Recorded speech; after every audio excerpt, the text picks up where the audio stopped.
Praise the lord. సర్వశక్తిగల యేసుక్రీస్తు వారి పుణ్యనామానికి వందనాలు చెల్లించుకొంచున్నాను. దేవుని మాటలను ఆసక్తితో వింటున్న ప్రతి ఒక్కరికి శుభాభివందనాలు తెలియచేసుకొంచున్నాను. ప్రీవియస్ వీడియోలో దేవుడు యోధావారికి ఇచ్చిన గొప్ప విజయం గురించి ధ్యానించుకున్నాము.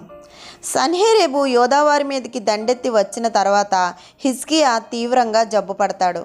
2వ రాజుల గ్రంథము 20వ అధ్యాయము 1-3 వచనాల్లో, ఆ దినములలో హిజ్కియాకు మరణకరమైన రోగం కలుగగా ఆమోజు కుమారుడును ప్రవక్తయునైన యెషయా అతని వద్దకు వచ్చి, నీవు మరణమవుతున్నావు, బ్రతుకవు, కనుక నీవు నీ ఇల్లు చక్కబెట్టుకొనుమని యెహోవా సెలవిచ్చుచున్నాడని చెప్పగా, అతడు తన ముఖమును గోడత్రట్టు తిప్పుకొని, యెహోవా యథార్థ హృదయుడనై సత్యముతో నీ సన్నిధిని నేనెట్లు నడుచుకుంటినో, నీ దృష్టికి అనుకూలముగా సమస్తమును నేనెట్లు జరిగించితినో కృపతో జ్ఞాపకం చేసుకొనుమని హిజ్కియా కన్నీళ్లు విడచుచు యెహోవాను ప్రార్థించెను అని వ్రాయపడి ఉన్నది.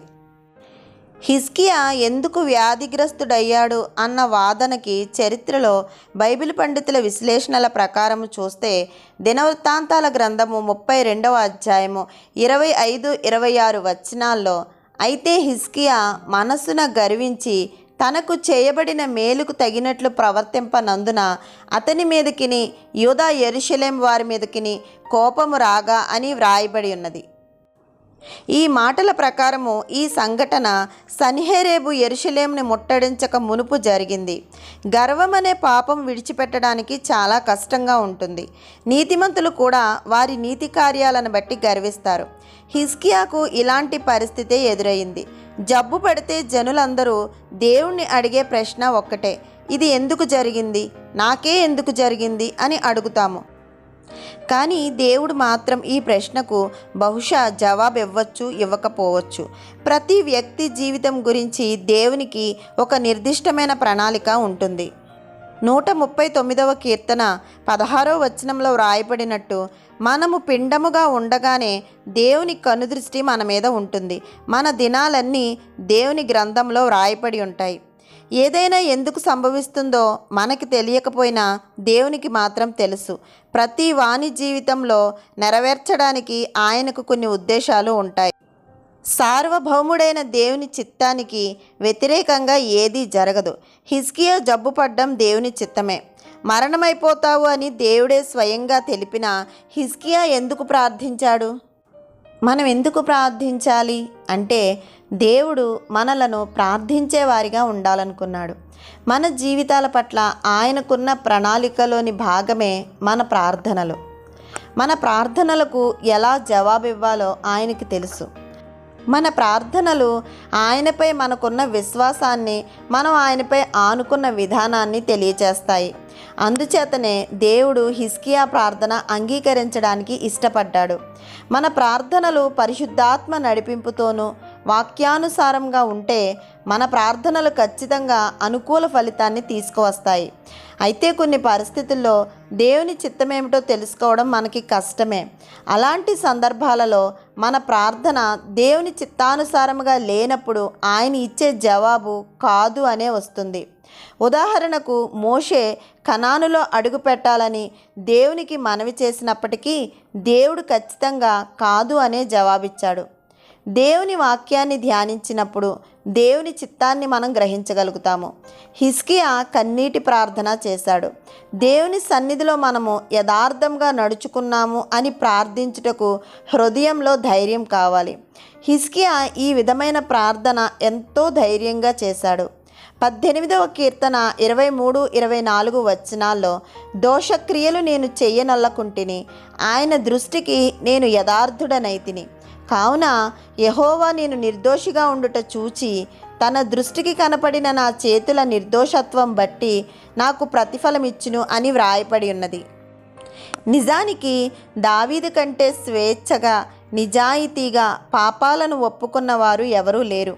తన పాపాల నుండి విడుదల పొందానని, వాటి విషయంలో పశ్చాత్తాపపడ్డానని, దేవుని దగ్గర క్షమాపణ పొందానని, దేవునిచ్చే కడగబడ్డానని దావీదుకి మనఃపూర్వకంగా తెలుసు. అందువల్లే ఇలాంటి ప్రార్థన ధైర్యంగా చేయగలిగాడు దావీదు.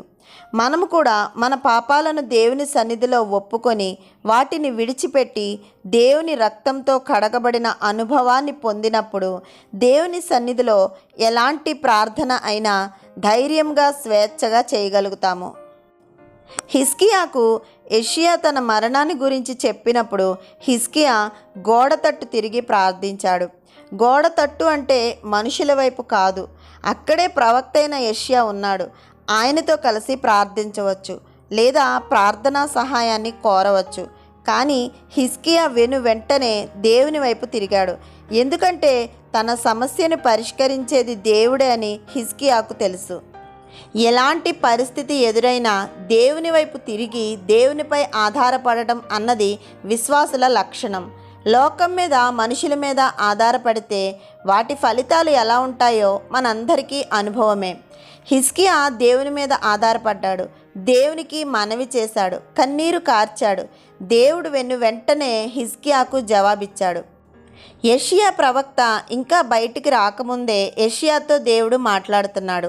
2వ రాజుల గ్రంథము 20వ అధ్యాయము 4వ వచనంలో యెషయా నడిమిసాలలో నుండి అవతలకు వెళ్ళక మునిపే యెహోవా వాక్కు అతనికి ప్రత్యక్షమై ఇలాగు సెలవిచ్చెను, నీవు తిరిగి నా ప్రజలకు అధిపతి అయిన హిజ్కియా యొద్దకు పోయి అతనితో ఇట్లనుము, నీ పితరుడైన దావీదునకు దేవుడగు యెహోవా నీకు సెలవిచ్చినదేమనగా, నీవు కన్నీళ్లు విడుచుట చూచితిని, నీ ప్రార్థన నేను అంగీకరించి ఉన్నాను, నేను నిన్ను బాగు చేసేదను.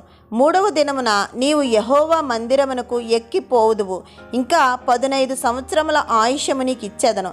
మరియు నా నిమిత్తమును నా సేవకుడైన దావీదు నిమిత్తమును ఈ పట్టణమును నేను కాపాడుచు నిన్నును అష్షూరు రాజు చేతిలో పడకుండా నేను విడిపించేదను అని వ్రాయబడి ఉన్నది. మన దేవుడు ఎంత కృపగల దేవుడో చూడండి. యెషయా ఇలా అని ఉండవచ్చు, ఇప్పుడే కదా ప్రభువా చనిపోతావని చెప్పమన్నావు, మళ్ళీ వెంటనే నీ నిర్ణయాన్ని మార్చుకున్నావేంటి నాయనా అని. దేవుని నిర్ణయంలో ఎప్పుడూ తేడా ఉండదు. ఆయన నిర్ణయమే హిజ్కియాకు ఆయుష్ పొడిగించాలని.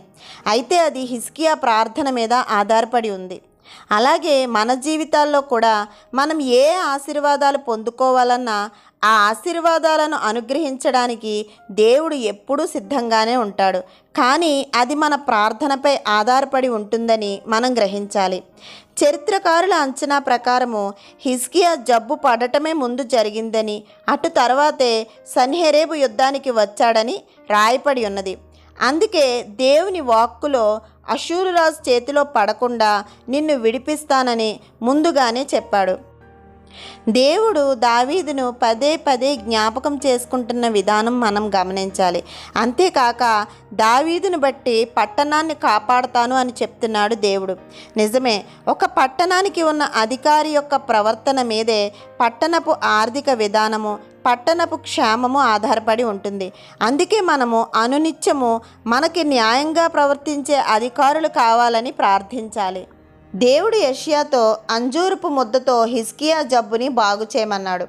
దేవుడు బాగు చేయడంలో మనుషులు కనిపెట్టిన నివారణలను, మందులను ఆయన ఉపయోగించవచ్చు. ఆ జ్ఞానాన్ని ఇచ్చింది దేవుడే. చాలామంది మెడిసిన్స్ వేసుకోకుండా దేవుడే స్వస్థపరుస్తాడని మొండిగా ఉంటారు. నిజమే, దేవుడే ఖచ్చితంగా స్వస్థపరుస్తాడు.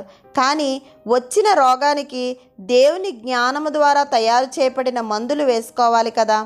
దేవుని జ్ఞానము నడిపింపు లేకుండా మానవుడు మెడిసిన్స్ ఎలా కనిపెట్టగలడు?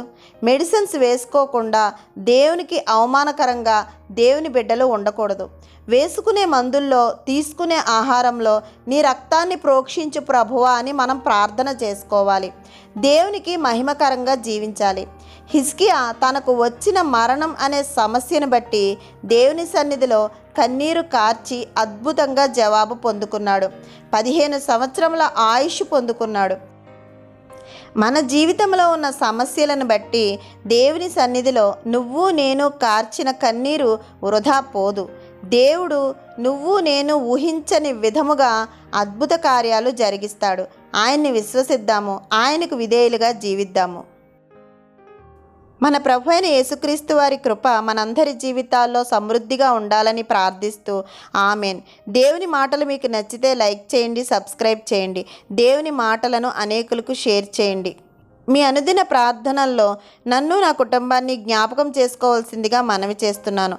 ఇంకా పరిశుద్ధ గ్రంథంలో భక్తులు చేసిన ప్రార్థనలను, విజ్ఞాపనలను మనం ధ్యానం చేసుకోవడానికి కావలసిన దేవుని కృపా నడిపింపుల కొరకు మనందరము ప్రార్థిద్దాం. ఆమెన్.